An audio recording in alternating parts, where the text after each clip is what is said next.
Good evening. Welcome to the Durham Planning Commission. The members of the Durham Planning Commission are appointed by City Council and the County Board of Commissioners to make recommendations to the elected officials. We emphasize that the elected officials have the final say on any issue before us tonight. While this meeting is being conducted in person, it is also accessible using the Zoom virtual meeting platform.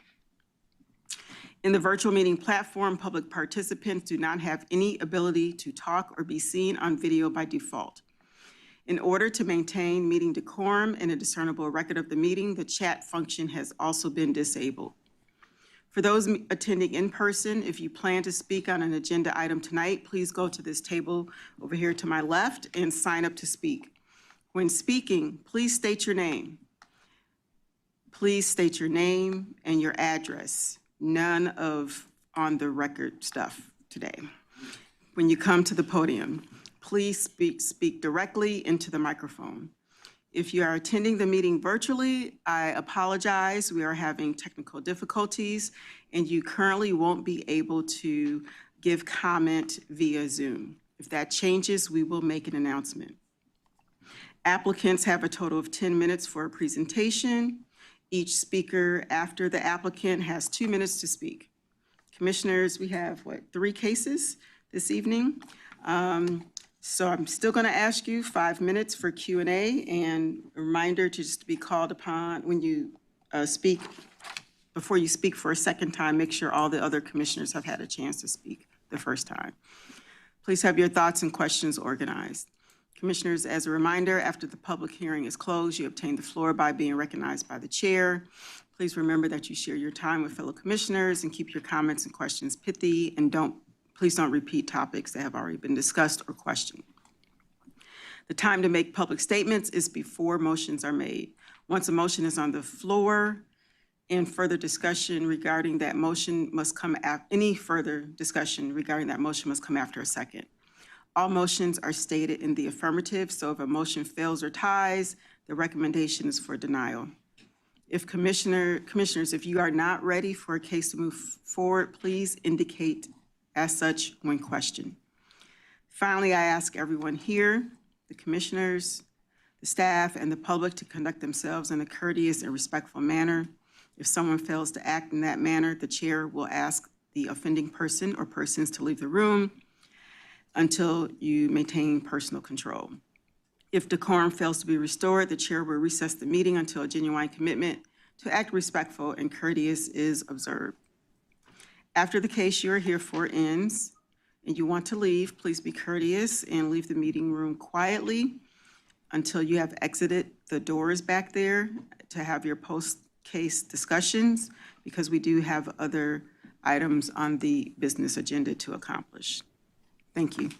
May we have the roll call, please?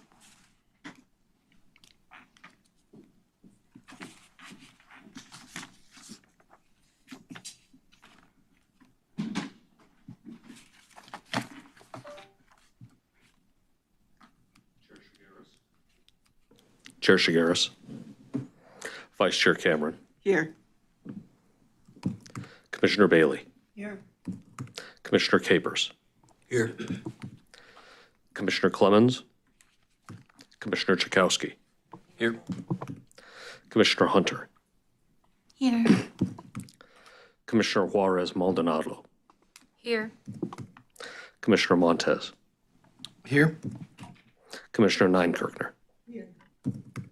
Commissioner Piontek. Commissioner Ritchie. Here. Commissioner Woke. Here. We have established a quorum. Thank you. There are no adjustments to the agenda this evening. Next, we have the approval of the minutes and consistency statements from June 9th, 2026. Do we have a motion to approve? I can't make the motions today because I'm chairing, so somebody else has to take up that mantle. Motion to approve. You move to approve? I move to approve. Is there a second? Second. It's been moved by Commissioner Hunter and seconded by Commissioner Ritchie to approve the minutes and the consistency statements from June 9th, 2026. All in favor, please say aye. Aye. Any opposed? The ayes have it. Moving into the Public hearing, the first public hearing of the evening, initial zoning changes. We have 822 Doc Nichols, Z26003A. May we have the staff report, please? Okay. Vice Chair Cameron and Planning Commissioners, good evening. I'm Javar Jones with the Planning and Development Department, and I'm happy to be here with you tonight. Before I begin, staff would like to state for the record that all planning and development hearing items have been advertised and noticed in accordance with state and local law, and affidavits of all notices are on file in the Planning and Development Department. At this time, I'll begin the presentation for Z2600003A, 822 Doc Nichols.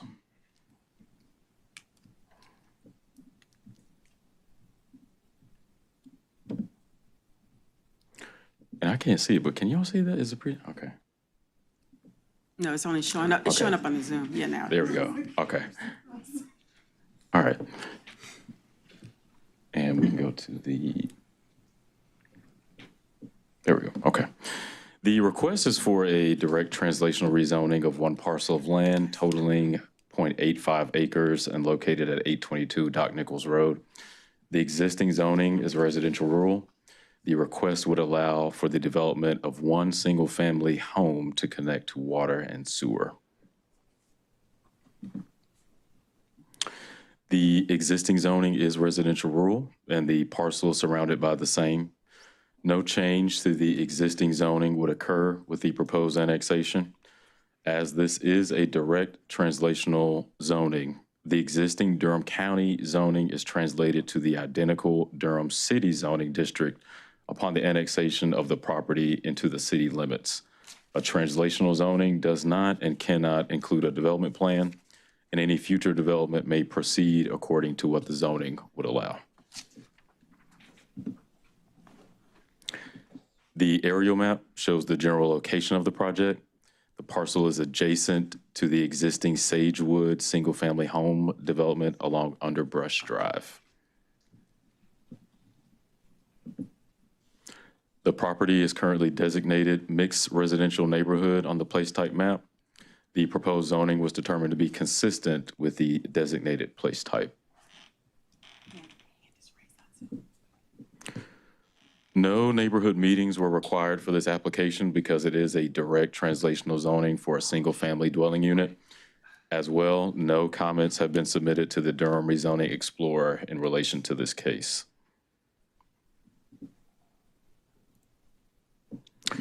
The proposal is consistent with 3 of 5 applicable comprehensive plan policies and is consistent with the place type map designation of mixed residential neighborhood.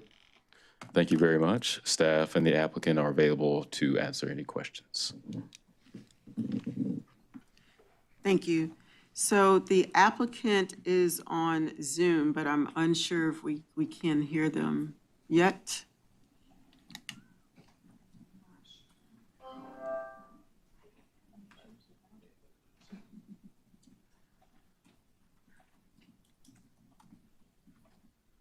Ms. Rosario, if you can hear, please hang on. We're trying to find out if we can patch you in via Zoom.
Can you talk and say something?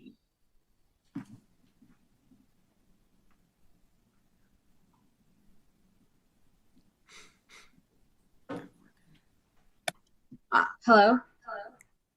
Go ahead. Okay, I'm sorry. I wasn't aware that the meeting had started, and all of a sudden I realized that they went through, I couldn't hear anything that was being said at all.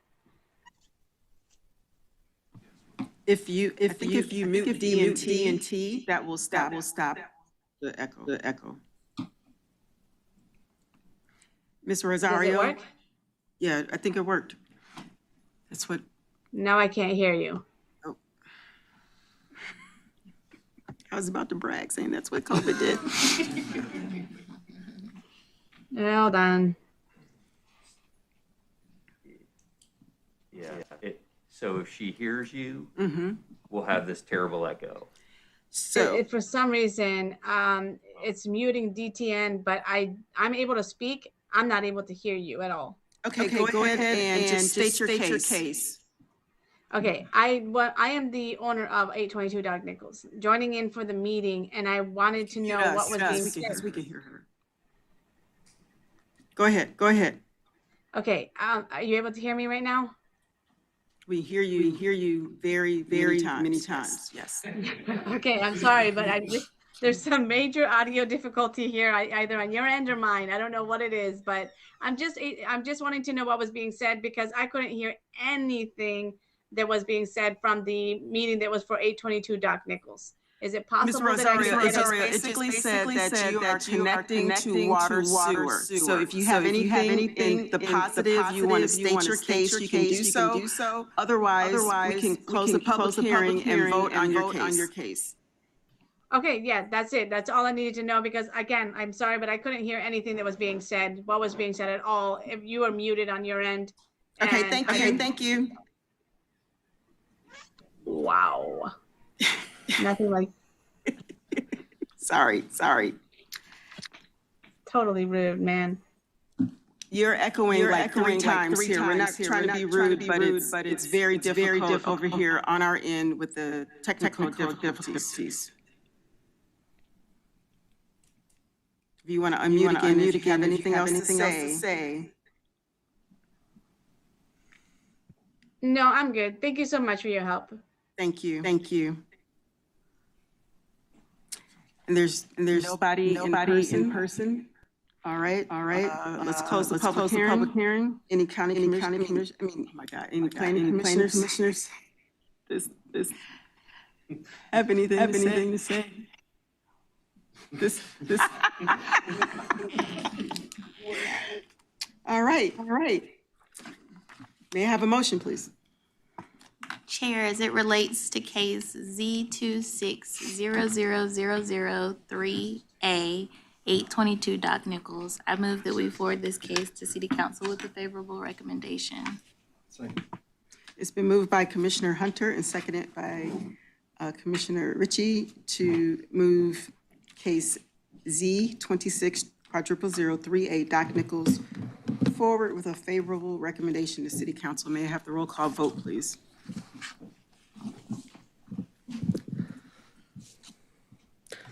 Chair Cameron. Yes. Commissioner Bailey. Yes. Commissioner Capers. Yes. Commissioner Chakowski. Yes. Commissioner Hunter. Yes.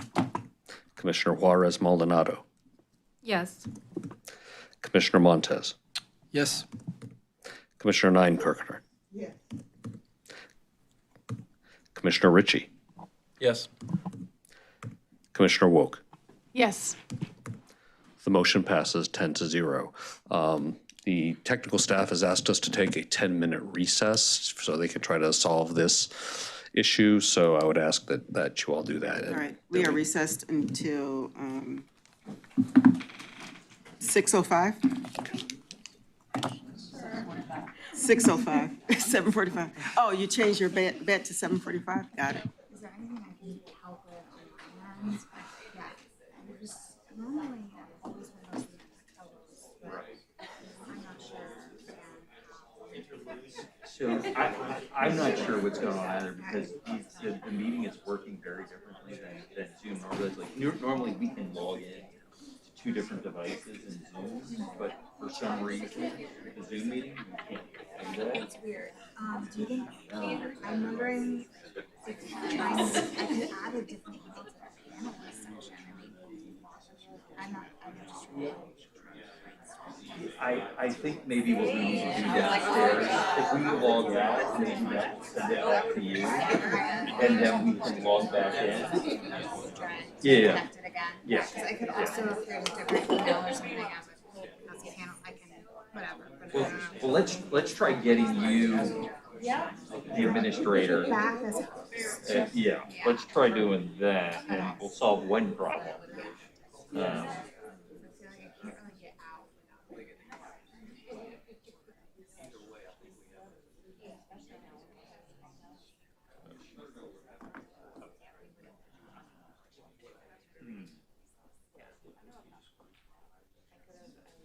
Hey, man, so you heard we're taking a recess. So go ahead and log out of Zoom down there and see if they can the administrator rights back to zero.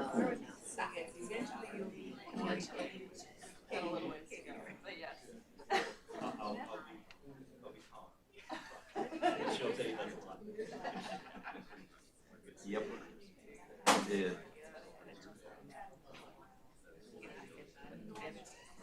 Okay, so are you out now?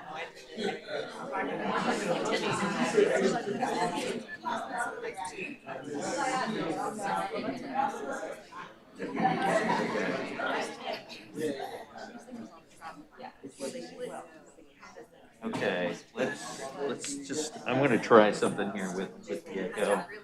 And let's just mute that, and then I'm just gonna mute this call. There we go.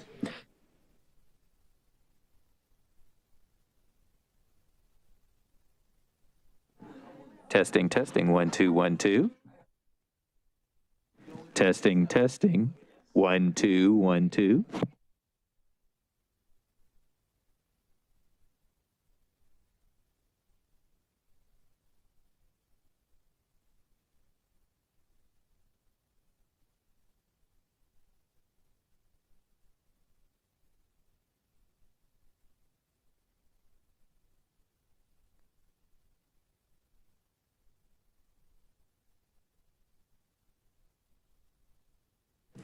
Testing, testing, 1 2 1 2. Testing, testing, 1 2 1 2.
Recording in progress.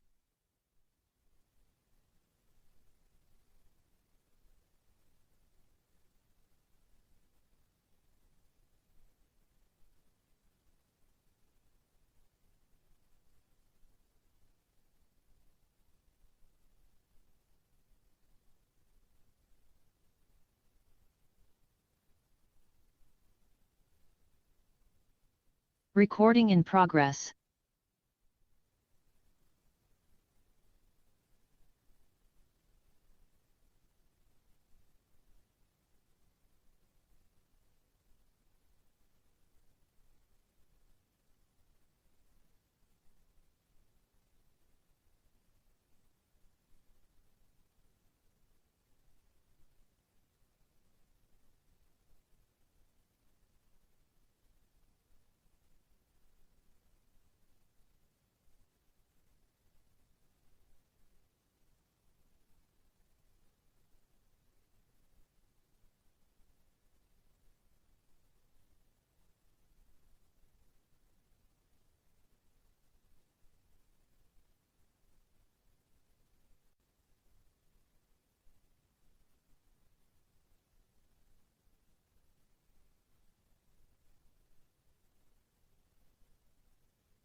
See, and then testing, testing, testing, testing.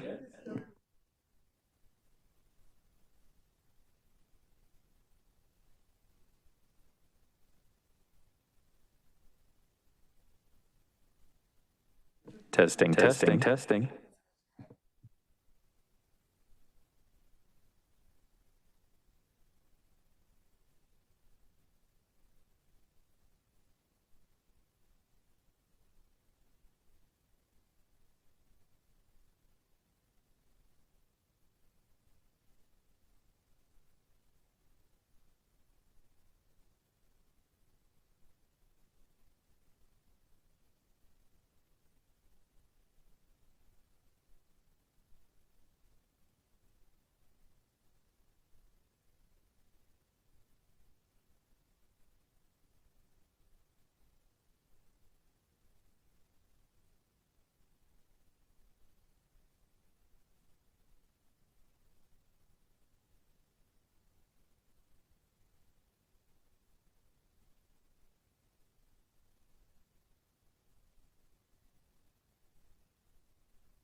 Testing, testing. 1, 2, 1, 2. Testing, testing. 1, 2, 1, 2.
Testing, testing.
Recording in progress.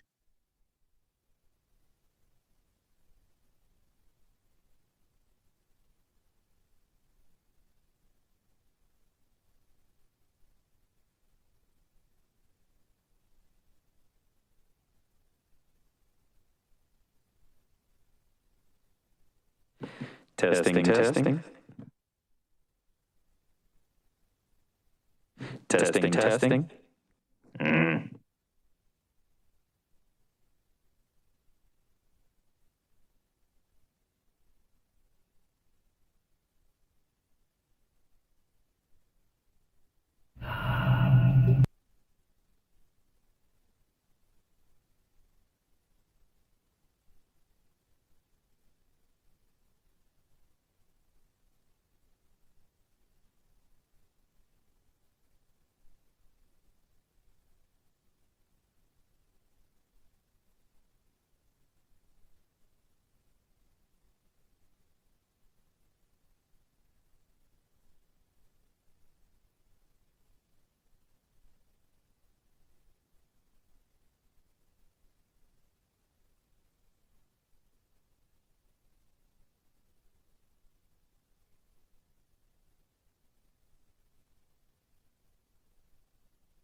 Testing, testing. 1, 2, 1, 2. Testing, testing.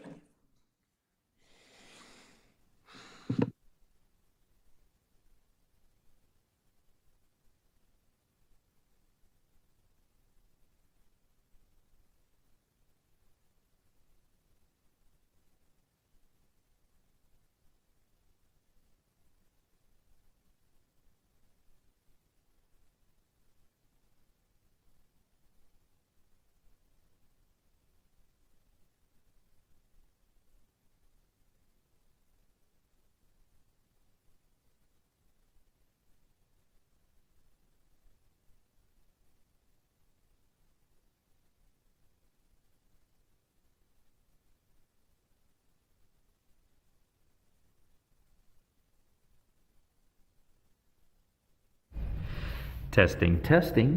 1, 2, 1, 2. Testing, testing. 1, 2, 1, 2.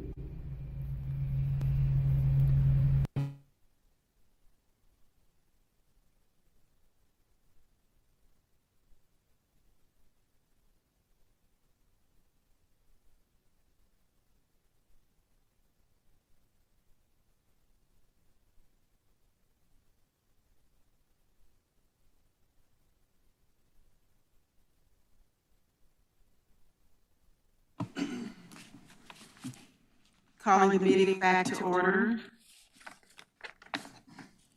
Thank you, everyone, for your patience while we work through the Zoom technical issues.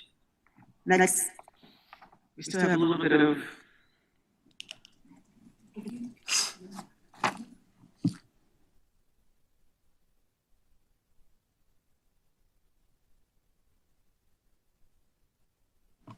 not calling the meeting back to order.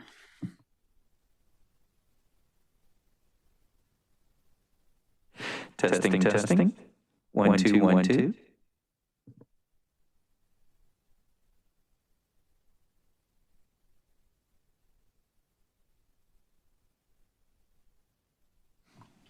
Testing. 1, 2, 1, 2.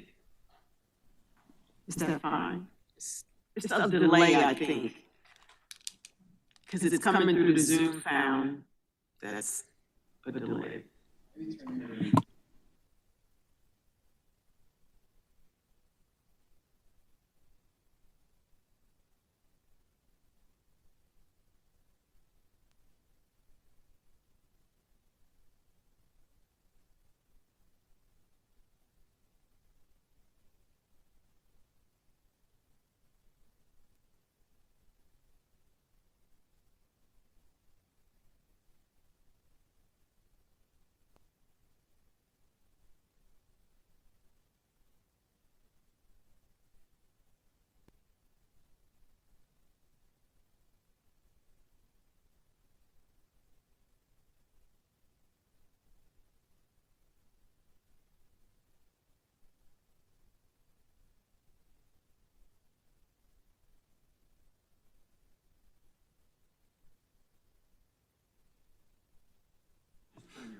Testing.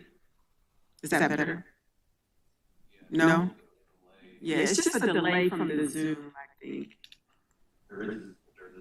Yeah.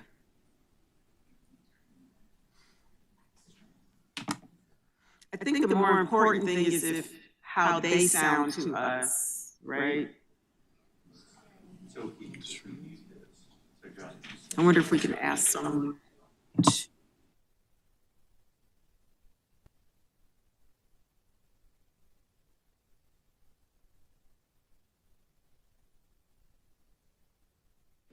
Testing, testing.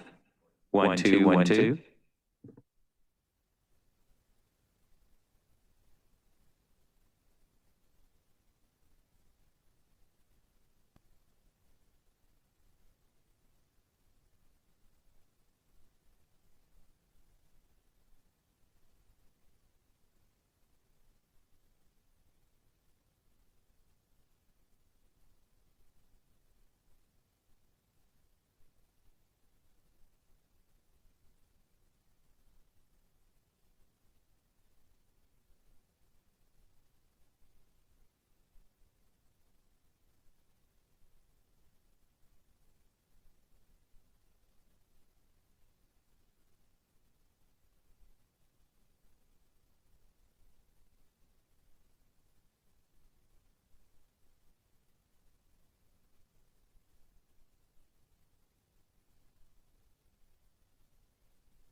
Testing, testing.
Testing, testing, 1, 2, 1, 2. This is a Zoom audio test. Testing, testing, 1, 2, 1, 2. This is a Zoom audio test.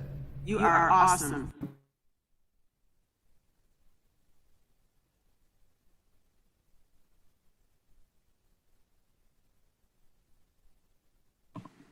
Good evening, everyone. Again, we apologize for the delay. There's a little reverb in the room here where we're meeting, but we're going to put up with it. As long as we can hear anyone on the Zoom that is participating, we're going to move forward. So next up, we have public hearing zoning map changes, Alexis Farrington, Z25 00036. May we have the staff report, please? Thank you, Chair Cameron. And honorable commissioners.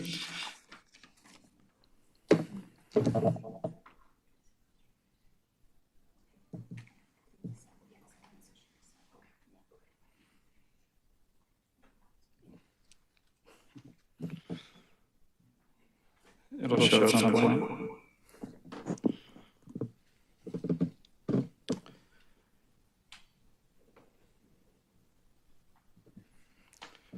All right.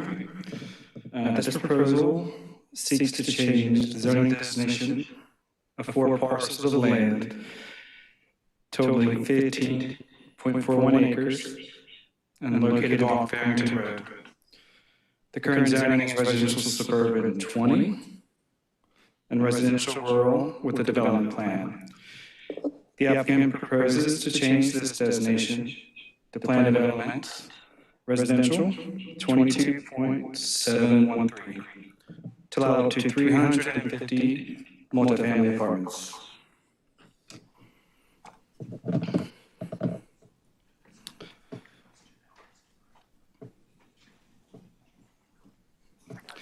Sure.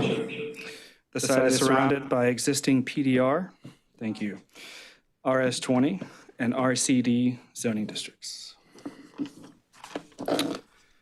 This aerial map shows the general location of the project. It is situated west of I-40 and east of Farrington Road. To the north of the site is Courtyards at Farrington. The properties are currently designated mixed residential neighborhood on the place type map. The proposed PDR 22.713 zoning is generally consistent with the designated place type. Before you are a list of number of commitments that the development plan proffers. Some of these include 5% income restricted units, green building certification for the apartments, $15,000 DPS contribution, some percentage of required trees to be native, additional right-of-way frontage to be dedicated for Farrington Road, a restriction of construction traffic along Tandy Road and Bridgeforth Lane, no vehicular connections to Tandy Road or Bridgeforth Lane, but pedestrian connections and a buffer to the north.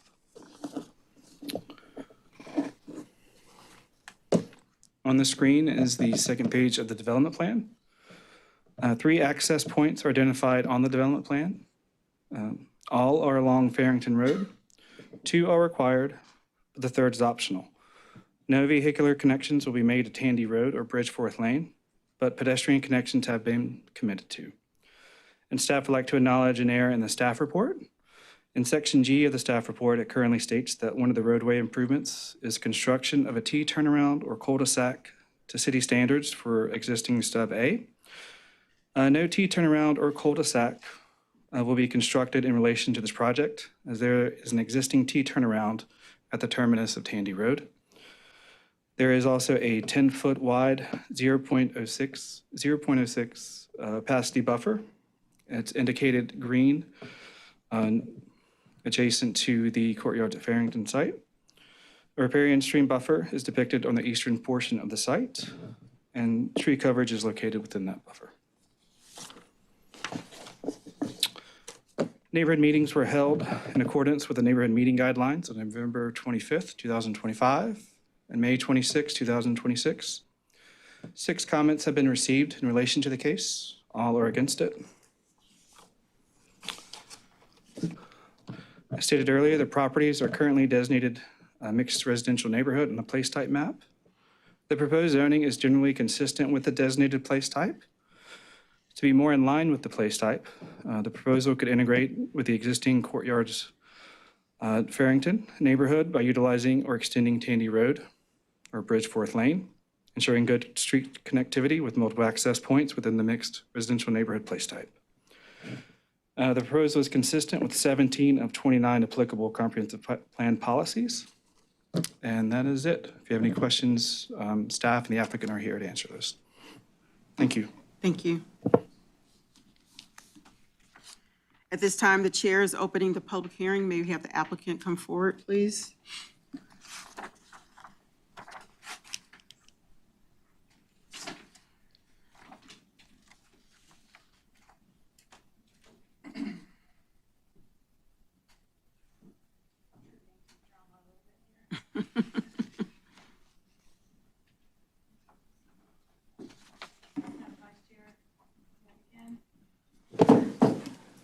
You ready? Thank you.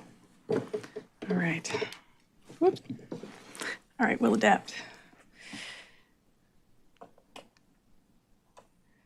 Thank you, Commission, for hearing our matter on this sunny summer Tuesday. We appreciate your time and your service. This is public service. It's important, and we appreciate it. I'm here from the Morningstar Law Group. I'm Ann Anderson. My office is just down the road on Main Street here in Durham. I'm here with my client representative, Taylor Hollingshead, who is also a local from Trammell Crow, which is a high-quality apartment developer, done a lot of work in the area. And also I'm here with Jeremy Anderson, who I think you all know from Thomas and Hutton, who has done the site work on this site and could answer any questions that you have about the technical details. We are proud of this project because it is, I'm sorry, I guess I have a PowerPoint, just a second.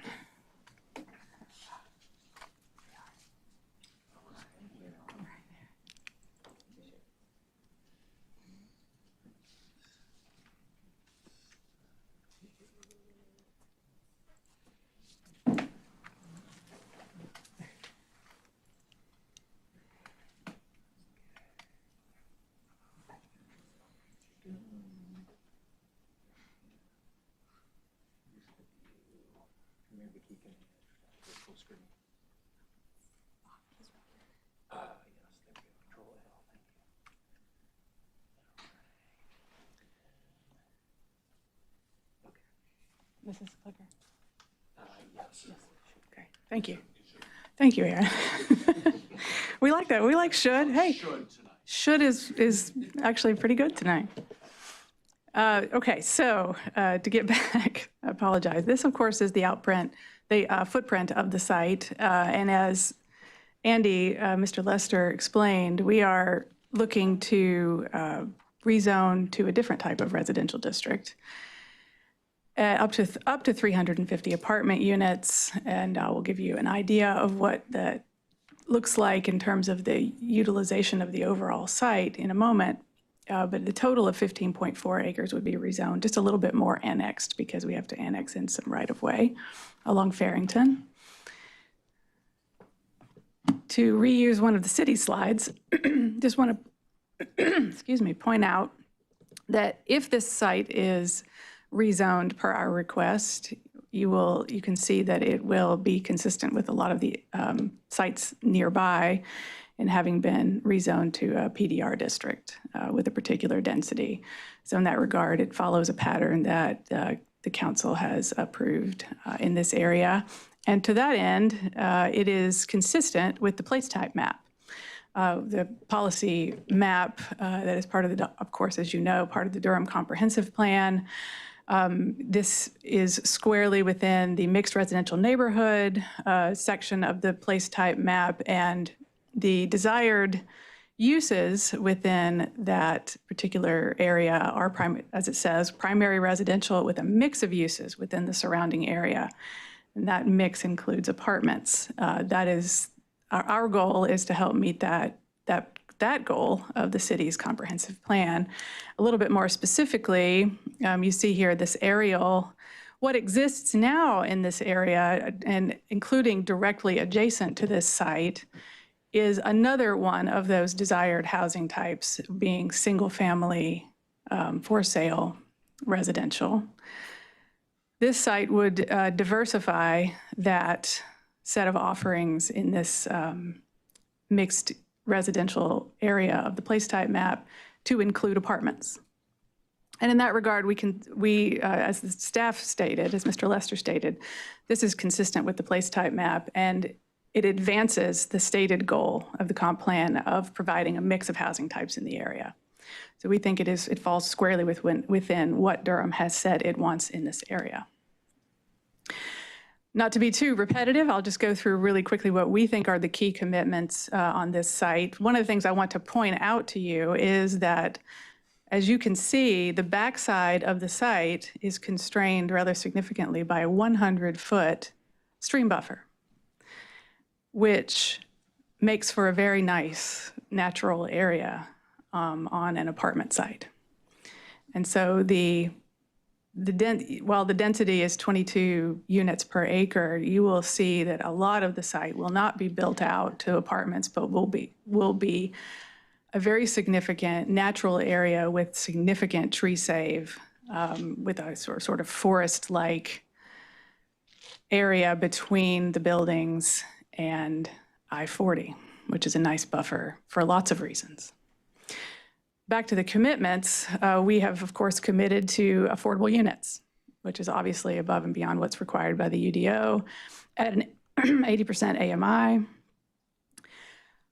For purposes of remaining consistent with the area, we have committed to a maximum height for the buildings of 75 feet. That's a maximum height, whereas the allowed height for this zone is up to 100 feet. We're going to obviously commit to the green building certification and EV charging stations, which are important to us as well. And then a slight reduction in the size of our client's property here is our commitment to a 25-foot extra right-of-way for the Durham Chapel Hill Carborough MPO goals for that road. And then for pedestrian connectivity, to contribute to what I believe is an important overall goal for this area is to have a continuous sidewalk along Farrington. And so you can see that we have a very significant frontage along Farrington, and one of the commitments that we're going to make is to construct a 10-foot wide, which is obviously a wider than normal sidewalk, along Farrington and across the entire frontage. That I believe Durham's goal would be to have surrounding properties eventually connect to it in future developments. We have had a lot of discussions with our very nice neighbors at the courtyards over the last few months, and as was touched on in the staff presentation, one of the commitments that we have made is to not connect Bridgeforth and Tandy, which are the two roads up in the courtyards, through our development, and that the staff were very cooperative in helping us figure out how to do that. The commitments that we have also made that we believe that meet the desires of the neighborhood adjacent to us, which is also a fairly new neighborhood, it's a 2025 build out, I believe, is to create a 10-foot wide landscape buffer with 60% opacity of mixed evergreen and deciduous trees and as many natural species as possible. And that buffer is obviously 10 feet wider than what is required by the UDO. And then one I want to touch on as a point of discussion that you may hear from some others is that we have committed to providing pedestrian or sidewalk connections instead from Bridgeforth and Tandy. And that's a commitment we made after discussion with staff about how we could continue to contribute to connectivity. But we have heard in the last week that maybe some of the neighbors in the courtyards do not want those pedestrian walkways, those sidewalk connections. And we're here to tell you that we will do what the Planning Commission would like for us to do after discussion tonight, because we want the project to be the best it can be for everyone.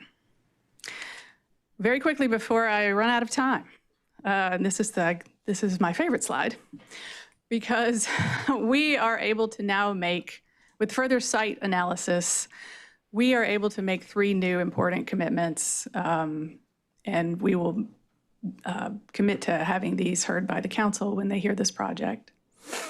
The first is to locate a minimum of 50% of open space in those environmentally sensitive areas.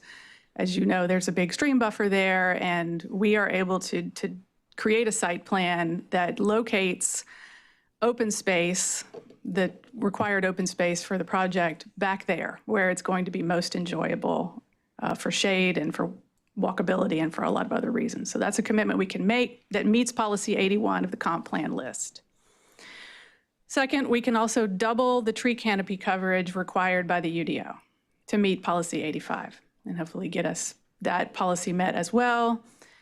That's obviously a very significant increase over the UDO required tree canopy coverage, and we're happy to do that and can now make that firm commitment. And the third is to decrease the maximum impervious surface limit to exceed the standard. I don't know a specific number, but we are able to, and that will come with site plan, and that will come before we speak to council. But to definitively meet policy 96, we are able to reduce that number below the required maximum. And check that box as well in the comp plan. So we worked hard to make those commitments, and we're prepared to do them tonight. And if it's the desire of the commission for us to add those to our list of commitments, we will do that. So that's the plan. We think it meets the goals that Durham has set forth in this area. It's respectful to the neighbors. It's sized well, and it's on a site that is going to have natural amenities that are attractive to a rental community, because I'm firmly of the belief that they should have those, that folks who are temporarily renting spaces should also have nice areas to enjoy, just like backyards of homeowners. So that's it. And if you have any questions for me, I'm absolutely here, and so is Jeremy to answer them. My time is up. Thank you. Thank you.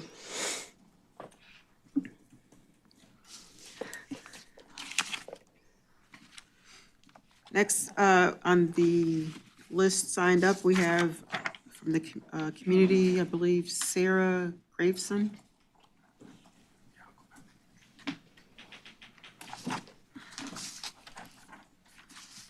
Hello.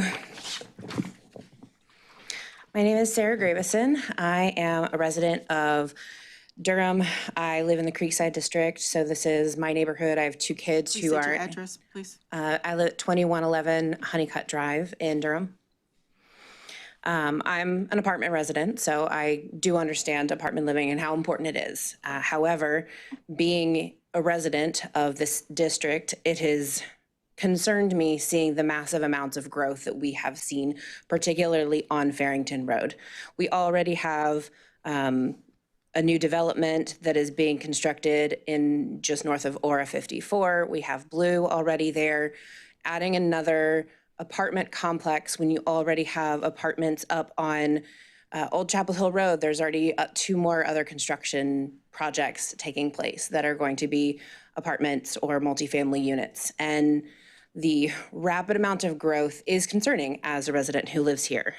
Our schools are already over capacity. I know Givens Middle School and Jordan High School are over 100%. Givens and Creekside Elementary School are both Title I schools. So the funding is already a struggle. We already struggle with that financially. And I'm concerned that $15,000 to DPS wouldn't even go to our schools that significantly need it. I know that aftercare is nearly impossible to get when you have an elementary age child. There's a wait list at Creekside. You're lucky if you get on it. Sometimes you get one child and not the other child. There's no accommodations for when you have siblings. My son rode the bus home in 5th grade, and he didn't get home for an hour, even though we just live down the road, because the bus has to do double runs, because we do not have the infrastructure to sustain the current population, much less further growth. So my concern is anticipating that potential future growth. We're looking at traffic issues that we have on Farrington Road already during rush hour. In the mornings, it's nearly impossible to get out of Creekside when you're trying to go home after dropping your kid off at school as well. Thank you. Thank you. Is there anyone else in person that would like to speak on this case?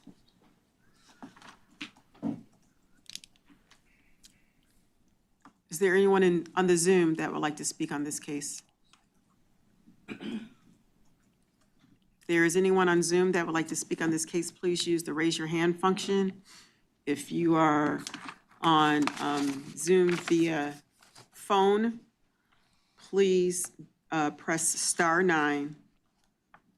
At that point, you can digitally raise your hand. If there's anyone on the Zoom that would like to speak on this case, please use the raise your hand function. Or if you dialed in at 301-715-8592, please hit *9 on your phone to digitally raise your hand.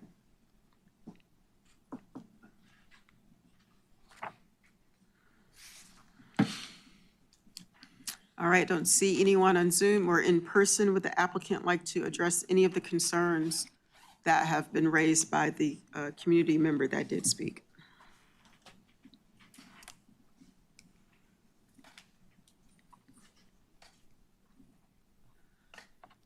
May not be worth all that rigmarole to you for me to get up here, but Yes, we understand that this is a rapidly growing area. We also have been working very diligently with the staff. Ms. Thomas is here. This Durham staff has a lot of expertise in traffic, and we are comfortable. We wouldn't want to put residents in a place where they couldn't get in and out of their neighborhood. It's not good for business. And so we are confident that this project, if it's fully built out and fully occupied, does not take Farrington Road above the maximum number set by the Department of Transportation for this area. So that analysis has been made. It's not part of the work that we had to do under the UDO for this project, but obviously it's been a discussion that we've been having, but we appreciate that. Madam Chair, would you indulge me in 30 seconds more to clarify a point on the comp plan analysis that, sure. Yeah, and this is just in case anyone has a concern about this, but there is one comprehensive plan policy statement about historic structures on the site. And we just wanted to update the staff and the Planning Commission about this. The state, North Carolina Department of Natural and Cultural Resources has done a look at the historic structure, or the structures on this site, and sent a letter stating that we have determined, the department has determined, that the project as proposed will not have an effect on any historic structures. So in case that's a point of interest to any of you, I wanted to alleviate that concern. Thank you, ma'am. Thank you. At this time, the chair is closing the public hearing, and we are now open for commissioner discussion and questions. Commissioner Warren. Just a couple quick thoughts. I think this is a good project, but I do have a few questions, maybe just staff. To begin, the 100-foot MTC buffer near the highway, would that be considered an undisturbed buffer? I looked through to see what language there is to see if it's undisturbed or not. No, it's not technically undisturbed. As the MTC, it does allow for limited permitted activity, like trails, certain areas. But no buildings or parking can be allowed in the MTC. Yeah. It's essentially conserving the trees along the highway for aesthetic purposes. Yep. So that's one of the things I would encourage the applicant, maybe make a commitment to only disturbing where walking trails would be proposed, because I agree we need some walkability in multifamily projects. The other question I had, and I think the applicant mentioned this, but I want to get clarity. Just looking at the development plan as a whole, there's 3 entrances off the main road and 2 stubs to the north. I know the Farrington project is a 55 and older development. And so, respectfully, we want to preserve the calm that is in that area. I don't see any safety issues with not connecting those. Maybe one of those northern connections could be done. I don't know why there would need to be 2. Necessarily. I know that the road subs are there, and per the UDO, you want to extend those, but the cul-de-sac one seems to make the most sense. The other one doesn't make sense really to connect to that property. I think the courtyards at Farrington neighbors would appreciate that. Are you talking about the sidewalk, the pedestrian connection? Is that what you mean? Well, the development plan shows it as, and if I may be mistaken here, the development plan shows it as essentially an actual access, vehicular access. Am I mistaken on that? At Bridgeforth or Tandy? Is that? Yeah, no, that So must they're be, that is no longer the case, or if it ever was the case. So there's not a vehicular access from Bridgeforth or Tandy through the development, but. So it does say project will not provide a vehicular connection on either of those. And that's right. And that's meets the UDO, but it also alleviated 90% of the concerns of the neighborhood. But it's the pedestrian, the sidewalk connection that we are still looking for your feedback on, because we will do whatever is the best for the project. And so connecting one of those instead of 2 of those actually sounds like a good idea. I thought that's what you were saying. Yeah, my hearing some of the concern would be that landscape buffer along the perimeter there on both stubs be remained intact. Yeah. And not have gaps there for connectivity, pedestrian connectivity. I understand pedestrian connectivity is a very important thing, but in this particular situation, you're talking about a 55 and older residential neighborhood that has no business really walking into an apartment complex and vice versa. We don't disagree. We don't I think they would disagree. be best left separate. But we want to do what the folks who are going to live nearby want to do. And so Correct. it's, but the majority of this commission is going to inform us on that. That's my thought. Thank I don't you. know about anybody else, but, and then lastly, I saw that there's 5% EV charging spaces, which is great. I know the UDO has pretty clear forms of calculating how many parking spaces we can put on there. Do we have an idea of how many EV parking spaces that would be from just a rough calc? If you do 5%, would be roughly 18 EV spaces. 5% of 350 units, one parking unit per. And I don't know that you can commit to that now because you don't know how many units you have, but I'm curious to know if, because it is great that we have EV parking spaces. I'm just not quite sure how that translates to reality. Yeah, Jeremy Anderson, Thomas and Hutton. Yeah, we don't have a parking commitment on there, and obviously Durham doesn't have a parking requirement. My guess is a space and a half per unit. Yep, that's what, so 26. So you could just, rough math, minimum of. And those will be EV ready. Yeah. Yeah. Okay. And the last thing I'll say, this isn't much of a question, just my personal thoughts about this kind of development, especially with rec open spaces, is I know developers and applicants will use kind of like a list of programming that they could do, which is good, but there's things that I know developers will put on there that don't end up being used at all and just checks the box. You mean for amenities? For amenities, yeah. Like a community garden, I just recommend not to do those things. Focus on things that will actually be used, a pool, a gym, something that people will actually use every day rather than a community garden that will eventually look horrible in the winter and not be used at all.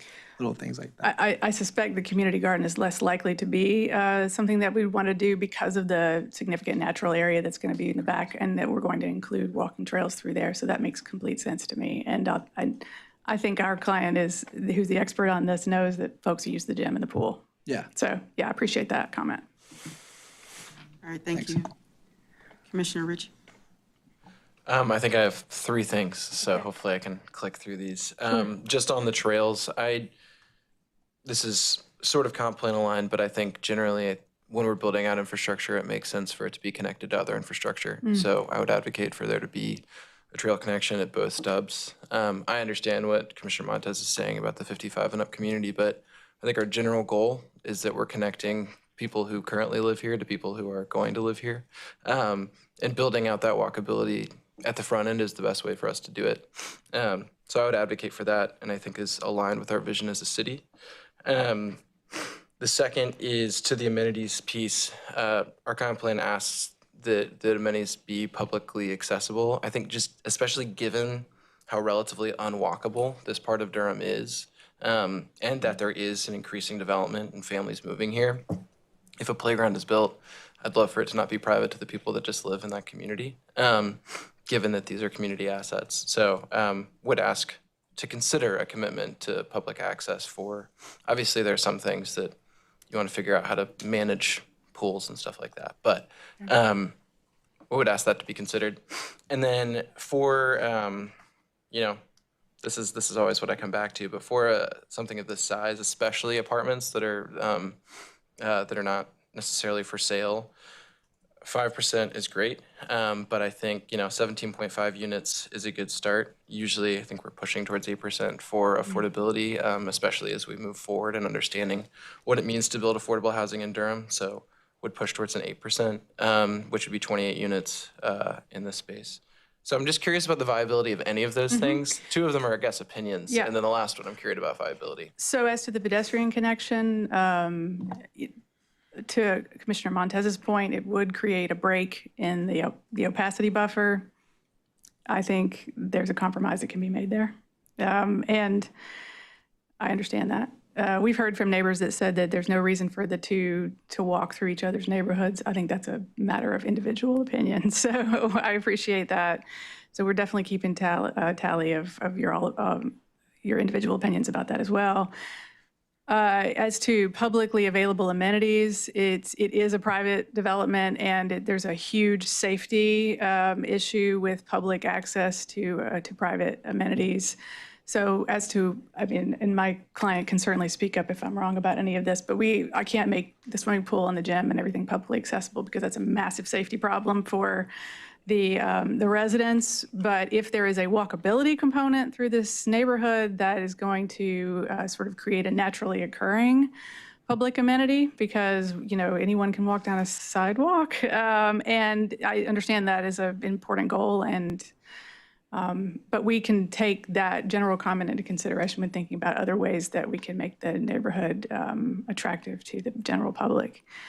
And the 10-foot wide sidewalk along Farrington is a really important part of that, both for us and I think for Durham. So, and I'm sorry, I've had a long week. Did I forget your third one? What was it? 5% versus 8% affordability. So 5% is what we can commit to tonight because making that commitment is what we know in a year and a half when the construction begins, what we know we will be able to commit to.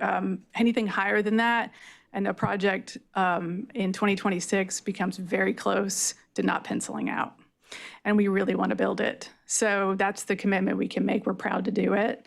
It's important to us, but as you know, that affordability component is becoming more and more difficult. It's becoming the difference maker between projects getting out of the ground and not. But I 100% understand. Thank you. Anyone else? Commissioner Woke?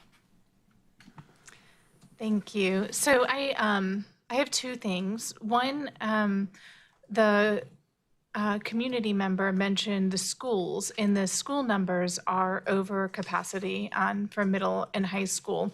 And I did did the rough math for the annual impact of the schools, which comes out to $365,000. And you have a $15,000 commitment to Durham Public Schools. So I just wanted to mention that. And then also you're committing to 75% of native trees.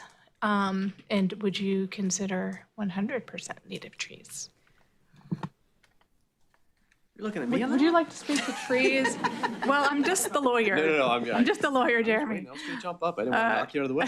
I'll talk about the schools in just a minute, but Jeremy's going to talk about trees, I think. No, I appreciate the question, and it's kind of the same answer. Projects of larger size, and this is a larger size given the landscape buffers and the significant kind of parking lot plantings. I think we could probably do it, but I'm going to just 75s. We could. It's a high number, and I just want to give some flexibility there. I think I've said before for some ornamentals, something at entrances. We certainly support native plantings. It's the way to go from a maintenance and a survivability standpoint, but just to give a little flexibility for entrances and some aesthetics. We'll think about it and we'll see if we can confidently go to 100, but I think we'll keep it at 75 for a project this size. Want to hit schools? Oh, schools. I will be speaking outside my area of expertise when talking about school capacity in Durham, to be candid. But it is not our expectation that we are going to have a high number of children in this apartment complex, but I acknowledge that there will be some. And as with the entire development of Farrington, it's going to be a capacity issue for Durham to address. I acknowledge that. It's not part of the work that we are required to do to get zoning approval to solve that issue. If we can look at a higher contribution to Durham schools, yes, ma'am. We can look at it. I can't commit to it tonight because I do not have authorization, but we will look at that. Thank you. Any other questions? Commissioner Kirchner, I'm sorry. Turn your microphone on, please. The capacity for schools is, they're already at full capacity and exceeding full capacity at the moment. And with all the development already occurring, it is an issue, and it's an infrastructure strain. Also, there's environmental issues that you haven't addressed, and the heat island effect with this added, because you're taking away so much space that will cool, I mean, that, and you're adding a heat island, I mean, you're adding more heat to this particular area, and it's already growing faster than it can absorb that. And there's also that habitat fragmentation with this, and it will create a donut hole with the annexation. So there will be significant issues with that as well for access for that community that you plan to build. So those are my concerns, and historic resources as well. There's, what you said is, it's potentially a historic site, but it isn't quite, it's almost. So if you take that away, we won't have it. Yeah, it doesn't have any official designations. Right now, And right. yeah, and it would take apparently a very significant archaeological dig and and study to determine whether there are. Yeah, but there will be. I mean, I'm sure Yeah, there is. yeah. And the Department of the Cultural Resources folks didn't have any particular interest in pursuing it, but that I acknowledge that you are factually correct. Yeah, it's ma'am. Thank you.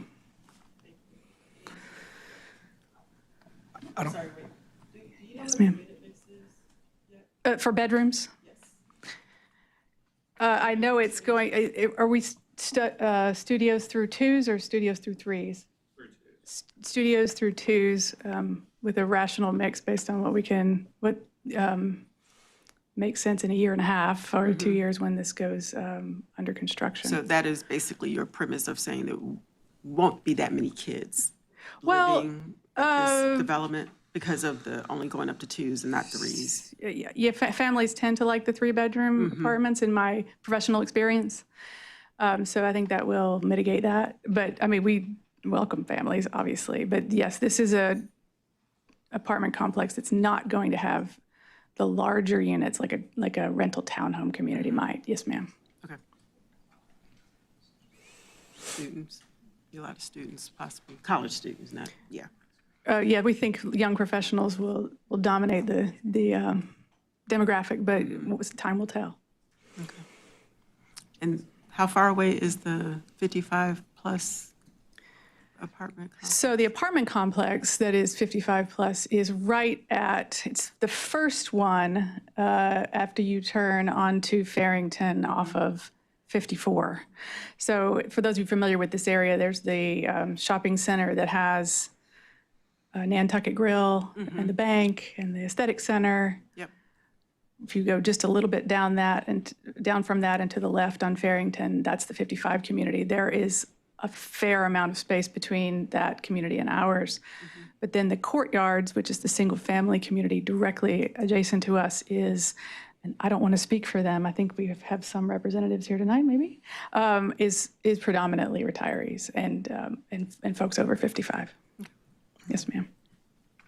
And just for the record, I know that we talked about connectivity and a concern with the over 55 in this. I mean, we still can walk, so just want to say that for the record. Well, on most days, yes, most days we can. Yes.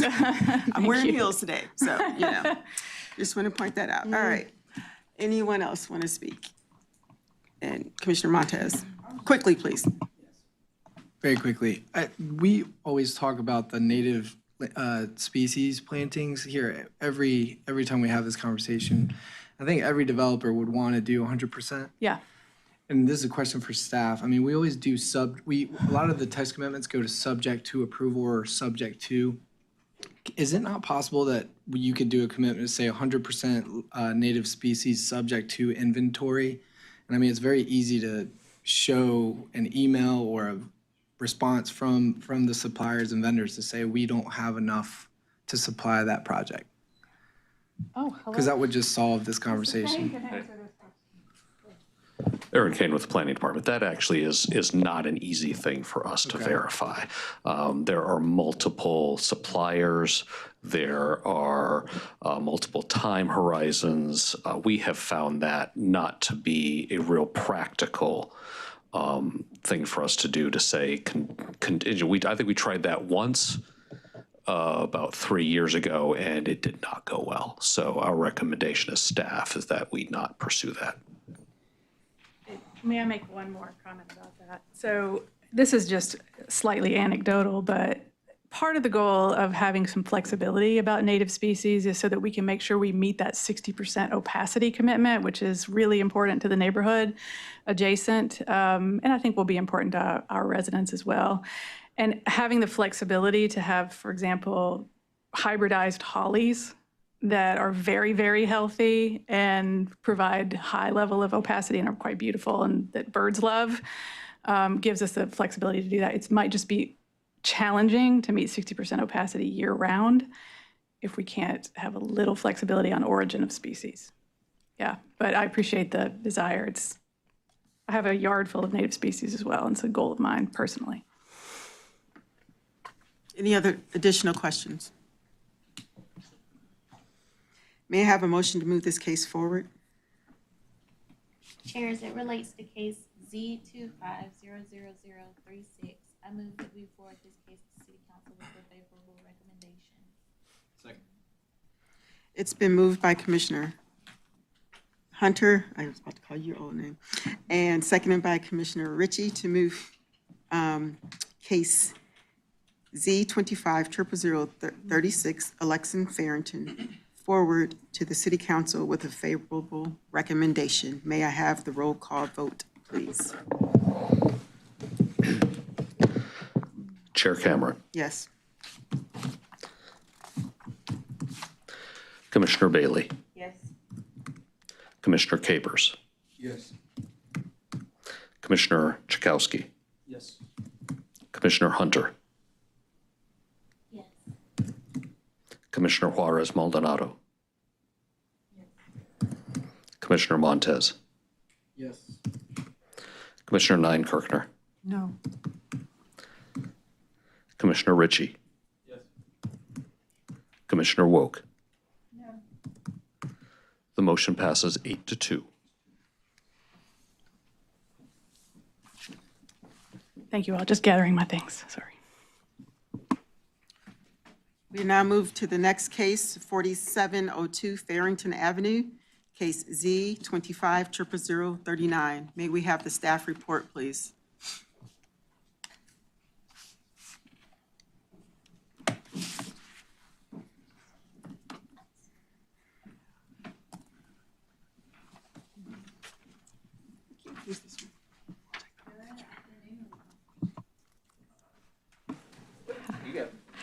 Good afternoon, Vice Chair Cameron and Planning Commissioners. My name is Peyton Burgess, and I am happy to be here with you tonight to present Z25000039 4702 Farrington Road. I'm also very excited to not hear my voice echo.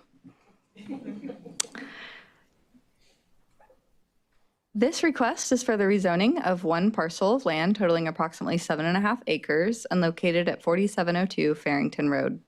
The existing zoning is residential suburban 20, and the applicant proposes to change this designation to Plan Development Residential 6.676 to allow up to 50 townhouses.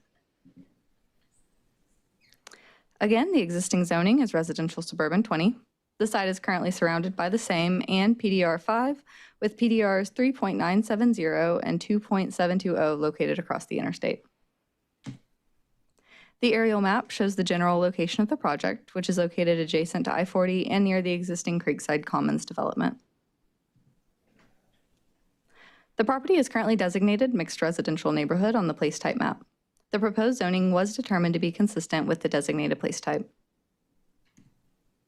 The textual development plan commits to a variety of elements. The highlights include a maximum of 50 townhouse units, dog park and playground, $5,000 to DPS, all new trees to be native species, dark sky approved lighting adjacent to the MTC buffer, additional buffering, a minimum of 10 additional off-street or off-site street trees along Randall Road, the striping of some on-street parallel parking along Randall Road, the extension of Mitford Creek, and off-site sidewalk.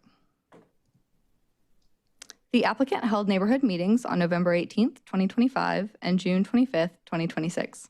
52 community members attended the first meeting and 6 attended the second. There have also been 2 comments received on the Durham rezoning Explorer in opposition to this case. The proposal is consistent with the place type designation of mixed residential neighborhood and is also consistent with 18 of 26 applicable comprehensive plan policies, though 2 of the policies are to be determined as the fiscal impact analysis is currently being finalized. Thank you. Staff and the applicant are available to answer any questions. Thank you. At this time, the chair is opening the public hearing. May we have the applicant come forward, please?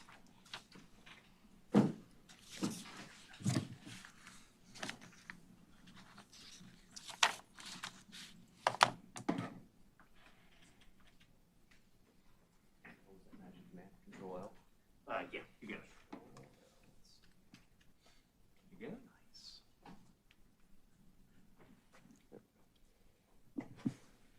it?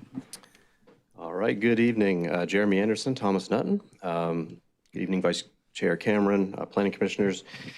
Jeremy Anderson, again, land planner with Thomas and Hutton, 2510 Meridian Parkway here in Durham. Thank you, staff, Peyton, for your presentation. Click through here. There we go. I'll try not to repeat too many things here, but as Peyton said, it's about a 7.5 acre site that we are proposing to do up to 50 townhomes. The existing site is currently vacant and is somewhat of an infill, I'll call it, development. It's squeezed between Randall Road and I-40 with a little road stub, Mitford Creek, which you can kind of see right there on the western side of that red box. It's a very small little road stub, but it is intended to be the stub and the access for this property.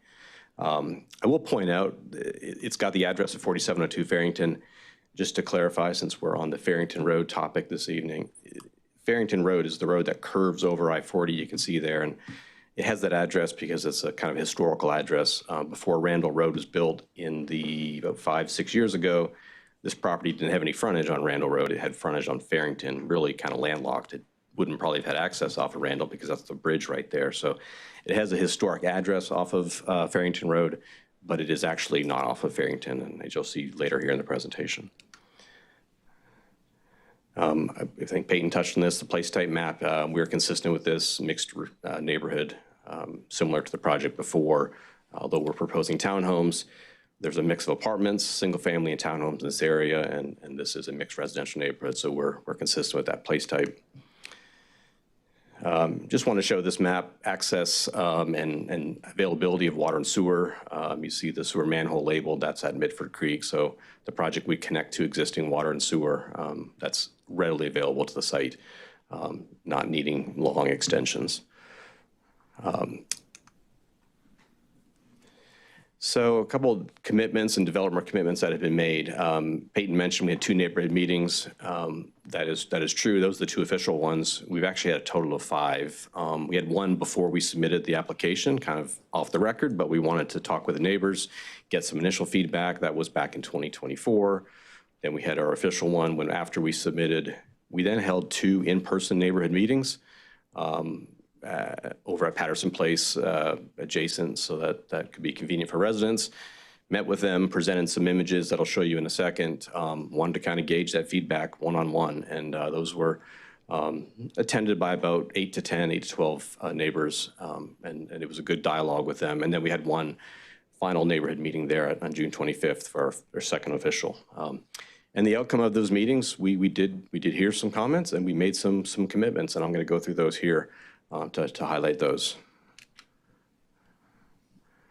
Before I get into some of the additional commitments, key commitments that Peyton touched on, we're committing to a playground and a dog park. I think as Commissioner Montez mentioned, sometimes we give a list of, hey, we may do this or that.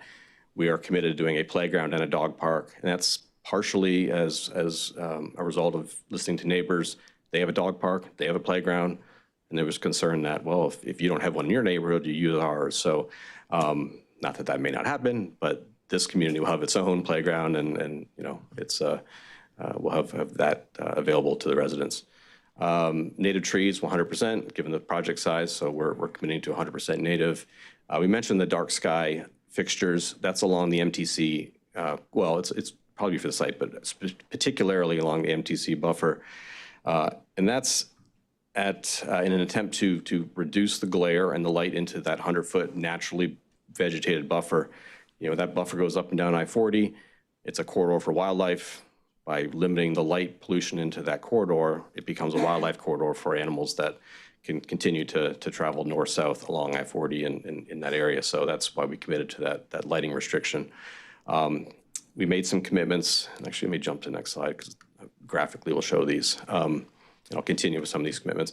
So I wanted to show this graphic, which is a little different than we typically do. We don't like to show these because it's showing something that may change, but this is conceptual, and we made it very clear at our in-person neighborhood meetings and on the virtual one that this is kind of a conceptual diagram.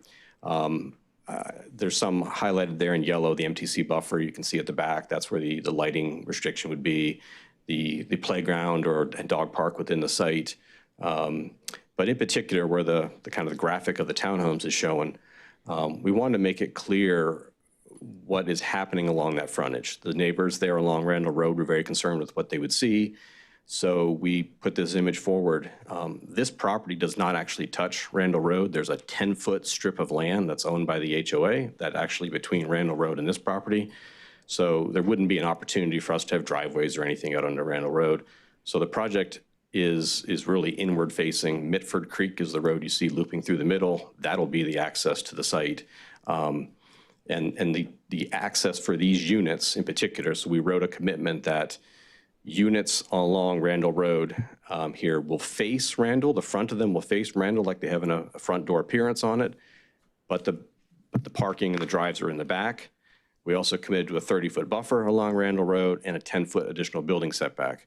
So there's 10 foot of a HOA land, then there's a 30-foot buffer, then there's a 10-foot building setback. So those units are a minimum of 50 feet back with a 30-foot landscape buffer in between there. So we thought that was a really appropriate and really aesthetic way to present those townhomes to Randall Road, not having the backyards face onto Randall, and the homes across the street would have to look at that. So we're creating a kind of a front door on both sides of Randall. We're just doing it a little differently on our side. So hopefully that makes sense. I can come back to answer questions, but that's kind of graphically what we're trying to show. Again, I know the graphics are not committed, but we did put this in writing that there's a front-facing units, 30-foot buffer, 10-foot setback. So that's how we addressed kind of how the units will face Randall. And then a little further, at our neighborhood meetings, we had a lot of conversation about Randall Road itself. Relatively new road, as I said, it's about 5 or 6 years old, but it's a wide road. It's almost 30 feet, 28, 30 feet wide. It's pretty wide open. There's not a lot of trees because they haven't had time to grow in yet. So people travel that at a higher speed than would be desired. And there's a lot of driveways. There's a lot of children out there. So we consulted a traffic engineer. We talked at length of what we could do. And this graphic is something we presented, said we could do some additional street trees, which would help narrow the cone of vision as you're driving down that road, and a narrower line of sight will just naturally reduce your speed. So we have committed to additional 10 trees along Randall Road. And then to further narrow the road in appearance, people are parking already on the east side of Randall Road, just unofficial or informally. They're kind of parking where there's space. We would officially stripe it with paint that would give the impression, or it would narrow the road. So it would still be passable for 2 lanes of traffic, but you'd actually have official striped parking on the east side. And hopefully that would slow down traffic, because you're not driving on 30 feet anymore. You're driving in a traditional 24-foot or 22-foot lane of traffic. So those are 2 commitments that they will have to be vetted by transportation during the site plan review, but Transportation Department, Planning Department, Engineering Department has looked at this and are comfortable with how we've written the commitment. So we're pleased to offer these as commitments off the property that we don't have to do, that will hopefully help the neighborhood with some of the traffic and speeding concerns on Randall. And then I want to touch lastly on some of the comprehensive policies. So I think we're 18 of 24 or 26. I think Peyton said there's a couple that are unresolved, but similar to last project, we would like to potentially look at improving that score. So we are going to proffer 5% of the units at 80% AMI. We did not have that in there previously, but we are happy to make that. I'm going to touch on all these. The ones in green are ones that we're really thinking of adding, but I want to touch on all these. Policy 48 is accessible housing. As the previous project mentioned, Ann mentioned, there's a lot of age-targeted senior housing in the area. So we're not proposing senior. It's hard to do that if ground floor master or ground floor primary bedrooms is what one of those criteria are. It's hard to do that on townhomes that have garages. So we think, one, it's hard to do it on townhomes, and two, there's a lot of age targeted in the area. So I think this is a project that doesn't need to fill that gap because there's a lot of that housing stock already around. Green building, we're looking to work with builders to see what we can commit to. One of those, one green building standard that we could possibly add in there. So we're looking at policy 49.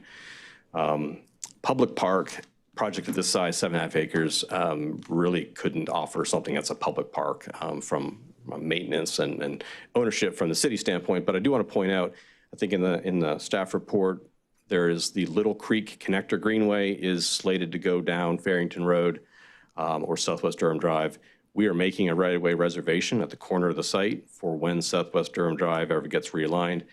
That would be a public greenway, public connection that this project could connect to. So that would be a public connection. You want me to wrap up, or do you want me just to hit it? I just got a couple. Wrap up. Yeah.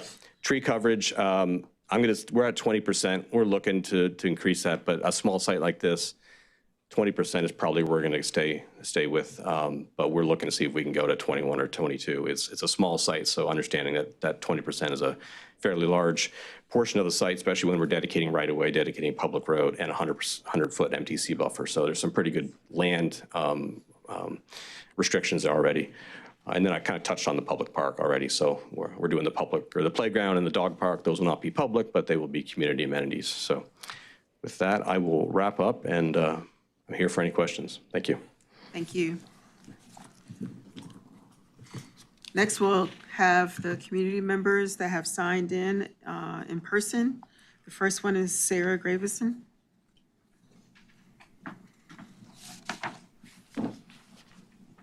Hello, I'm back again.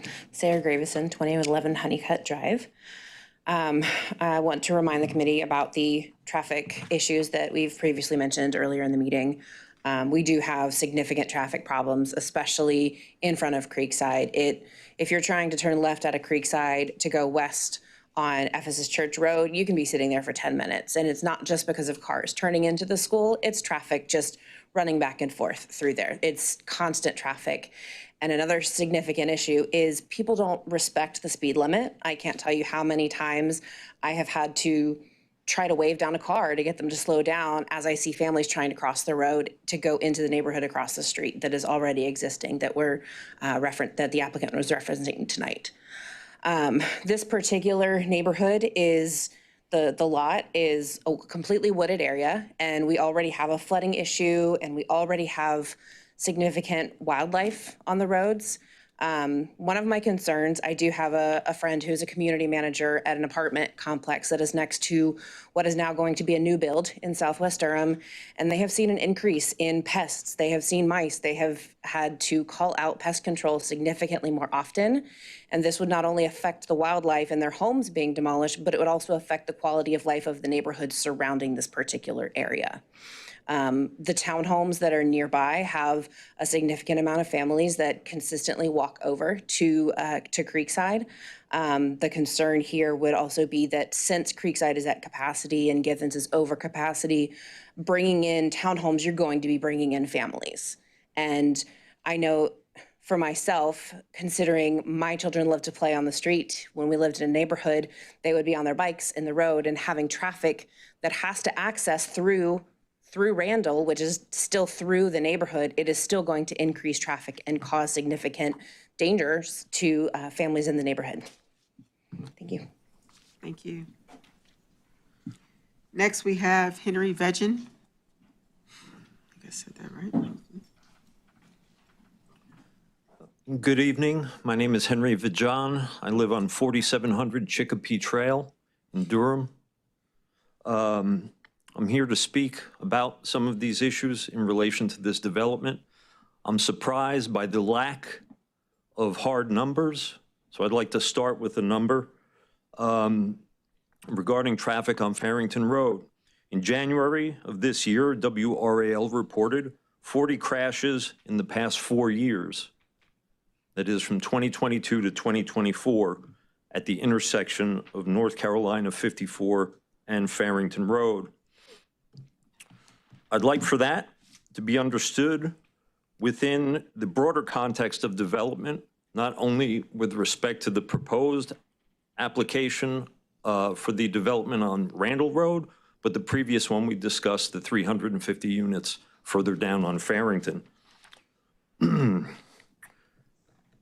numbers currently presented in the traffic generation page for this specific applicant's proposal on page 3, section G, are woefully low, in my opinion, for the estimated 50 units and must be considered in the context of the broader development along the Farrington corridor, which has already extended traffic hazards and congestion, often at off-peak hours. Again, 40 accidents in 4 years at that one intersection alone. I have seen several accidents outside our street, which is a cul-de-sac, facing or opening up onto Farrington Road.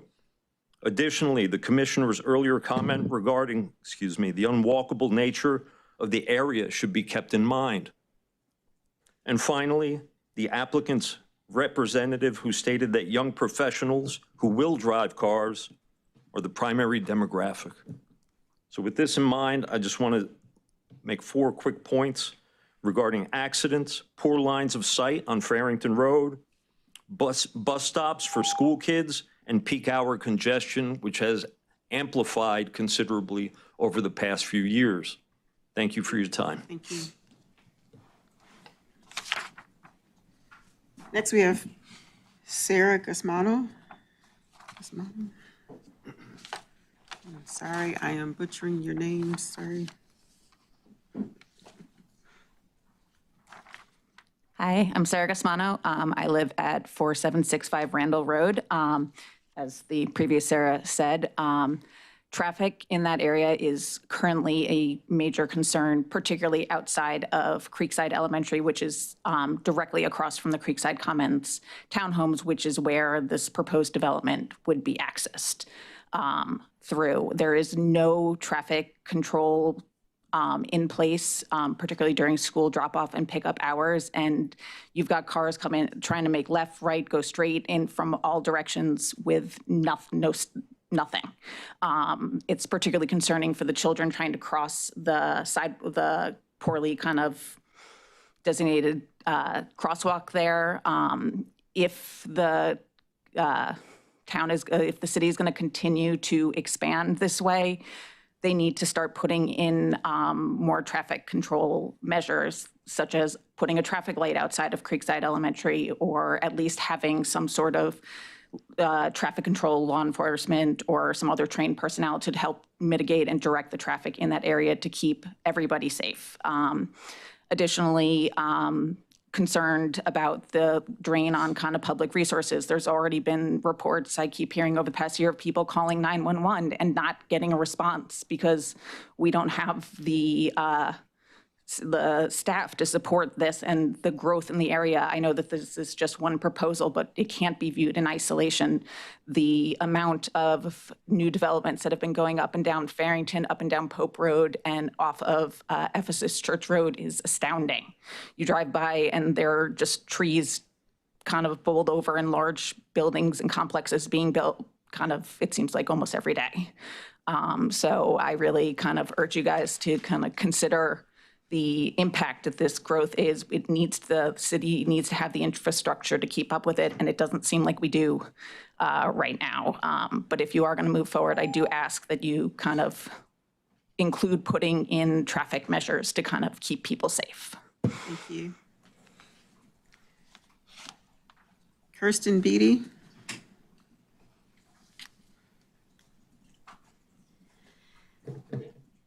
Hello.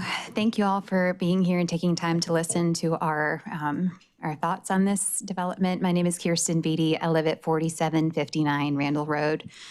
I second everything that's been mentioned so far, but just want to emphasize a couple of additional points a little bit stronger. The first is just to have you all think about the context of Old Chapel Hill Road, Farrington Road, Ephesus Church Road, and Pope Road, and the amount of development that is taking place along there and the increase in traffic. And the fact that that's a major corridor to get to 40 particularly if you're going to Raleigh, and then to get to 15501 if you're heading up to Durham. So there's a tremendous amount of traffic already, not to mention the four-way intersection that we currently have with Creekside, which has been touched already. The other thing I want you to think about, for all of the development that's happening, it's not just the residents who are living there, but think about yourselves. Think about the Amazon deliveries, the grocery deliveries, the moving trucks, the friends that you have come over, the friends that come to stay. It's not just the cars for the people that live in these houses, but it's all of the traffic that increases that come along with that. And when I live on Randall Road and I'm out walking my dog, I've had near misses myself where I feel like I'm safe and I'm about to cross the road to get away from another dog that wants to bark at mine. And I've had near misses. The crosswalk might as well not be there. You're just as likely for someone to stop at a random point and be like, oh, she wants to cross the road, and they'll let you pass. That crosswalk is totally useless. And it's just, there's so many concerns about people not really understanding that it's a small neighborhood, it's a quiet neighborhood. And kids run out on the road, balls go out on the road. And so that Randall corridor, I think putting the parallel parking spaces there is a nice concept.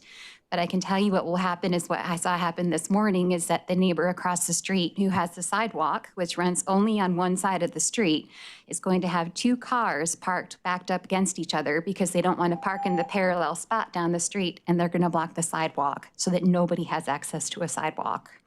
So thank you very much for your time and your consideration. Thank you. Next, we have Cheng Hoon Shin.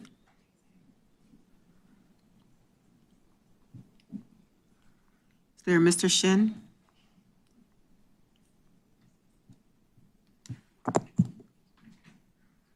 Looks like we left.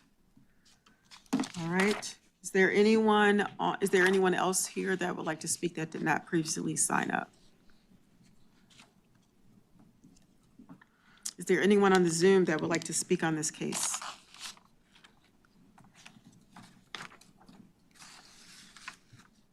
If there's anyone on the Zoom that would like to speak on this case, please use the raise your hand function. If you dialed in, please hit *9.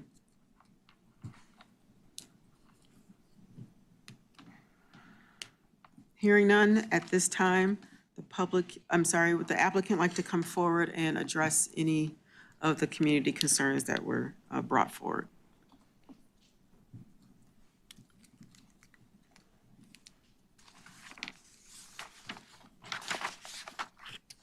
Jeremy Anderson, Thomas and Hutton. I don't think I have anything major. I mean, traffic, we hear. This project is 50 townhomes, and I don't want to discredit the size of that, but well below the threshold. It's a fairly minor increase in traffic. We know traffic is an issue in the area. I think we're a half mile from Perrington, but Creekside, that intersection sounds like there's some improvements that could be made there, but we're well below that TIA threshold, so we didn't have to do a traffic analysis. But we did hire a traffic engineer to study to see what we could do for traffic calming, and that's, I think, the best we could do. And we're proud of the commitments and the improvements we made after talking with the city about ways to traffic calm on Randall that's an existing condition today. We'll add a little bit of traffic to it, but not very much. The schools, I think Ann, just to piggyback on the previous project, kind of touched on that. I do want to reference the staff report. I think we are actually not adding any students from what the existing zoning would propose. If I'm correct, if you can find that. I think it's only 4 students total, which is what the existing zoning assumes. And because these are townhomes versus single family, I believe it's a 0 increase. So, it's a lower number on student increase. And the $5,000 that we're proffering for Durham Public Schools equates to about $1,250 per unit, which is significantly higher than a typical contribution. So I think that's the points I'll cover. I'll do one point about sidewalks in Creekside Drive there. There is a crosswalk there. I understand it's not well signalized and well striped, but there is a pedestrian connection from this site down Randall Road, would cross over Creekside and get to the elementary. So I think it's kind of rare these days that you can actually walk to school, but students could walk from this development to Creekside on sidewalks. So it's just a point of clarity there on where we're at. I think that's it. Thank you. Thank you. At this time, the public hearing is now closed. We are now open for commissioner discussion and questions. Anyone? None?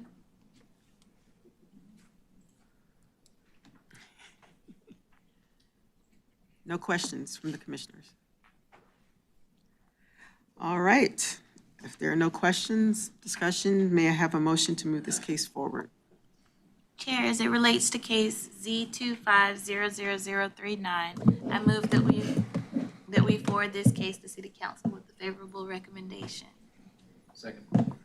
It's been moved by Commissioner Hunter and seconded by Commissioner Ritchie to move case Z2500039, 4702 Farrington Avenue, forward to City Council with a favorable recommendation. May I have the roll call vote, please? Chair Cameron. Yes. Chair, Commissioner Bailey.